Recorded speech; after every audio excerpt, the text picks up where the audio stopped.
Good morning, everyone. Our problem here is to determine whether this sequence 2 over 3, 1 over 3, 1 over 6, 1/12, and 1 over 24 is a geometric sequence or not. A geometric sequence, it has a common ratio where the common ratio you're going to add, you're going to multiply the common ratio to every term to get the next term. So here, to determine whether this is a geometric sequence, the 2/3, here 2/3, 1/3, 1/6, 1 over 12, and 1 over 24, we need to find the common ratio, if there is a common ratio. So, start. So, the common ratio is equal to the a sub 2 over a sub 1. So, your a sub 2 is 1/3 divided by your a sub 1 is 2/3. So, 1/3 divided by 2/3. So, that is equal to 1/3 times you get the reciprocal of 2/3. Your divisor is 2/3, so you get the reciprocal, which is 3 over 2. So, 1/3 times 3 over 2, that is, you can cancel out the 3. 3 divided by 3, that's 1. 1. So, 1 times 1, that is 1. 1 times 2, that's 2.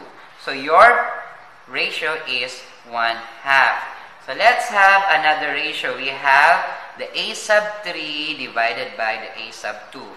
So, your a sub 3 divided by a sub 2.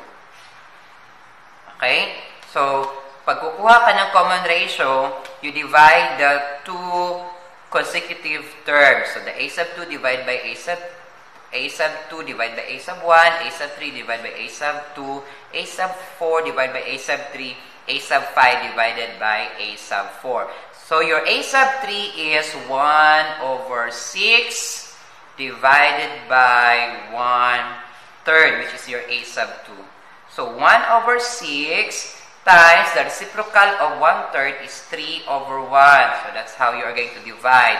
So, you cannot divide this 1. So, what you are going to do is to multiply the reciprocal of the divisor or the denominator times your numerator. So, 1/6 times 3 over 1, which is the reciprocal of 1/3. So, you can cancel this out. 3 and 6. So, 3 over 6, that's 1/2. Right? So, 1 times 1, that is 1 over 2 times 1, that's 2. Your ratio is 1/2. Okay? So, hindi pa yan tapos. So, let's have the a sub 4 over a sub 3. Your a sub 4 is, natin yung a sub 4. Yan, ilagay natin dito. Okay, sa baba. Okay, a sub 4 divided by a sub 3. Your a sub 4 is 1 over 12. Your a sub 3 is 1 over 6. So, 1 over 12 times the reciprocal of 1 over 6, that's 6 over 1. So, you can cancel this out. That's 1. 6 divided by 12 or 6 over 12, that's 2. That's 1 times 1, that's 1. 2 times 1, that's 2. So, your ratio is 1/2. Okay? So, you can cancel this out. 6, 12. So, pwede mo yung i-cancel. Next, meron pa.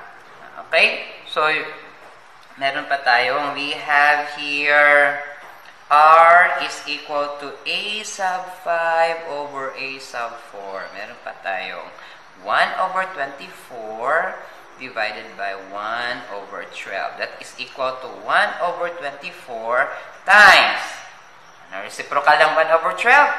12 over 1. Okay? So, 12 over 24, that is, pwede mo yan i-cancel out. That's 1. Tapos, may iwan dito is 2. So, 1 times 1, 1.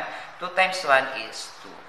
So, as you can see, from the first ratio, yung in-erase natin is 1/2. Tapos, naging 1/2. The second ratio is 1/2 na naman. The third ratio is 1/2 na naman. And the last one na sinold natin is 1/2. So, lahat ng ratio natin ay pare-pareho na 1/2. It means, there is a common ratio. If there is a common ratio in a sequence, therefore, the sequence is said to be a geometric sequence. No? Ito yung tinatawag nating geometric sequence. Dahil yung common ratio niya, or let's say the ratio niya ay common. Kaya tinatawag siyang common ratio. Dahil pare-pareho sila ng ratio. So, kung isa sa kanila ay hindi pareho, it means kahit isa lang ang diferensya, it means yung sequence na yon ay hindi geometric sequence. No? So, para magiging geometric sequence siya, dapat pare-pareho yung common ratio. No? Common ratio nga, no? Tinatawag, pare-pareho yung ratio. Okay? Paano kinuha yung ratio? You divide, no? Divide this term by this term. No? Divide this a sub 2 divided by a sub 1, or a sub 3 divided by a sub 2, a sub 4 divided by a sub 3, a sub 5 divided by a sub 4, at dapat yung result niya ay pareho. Pag pareho siya, ito yung tinatawag nating geometric sequence. Okay?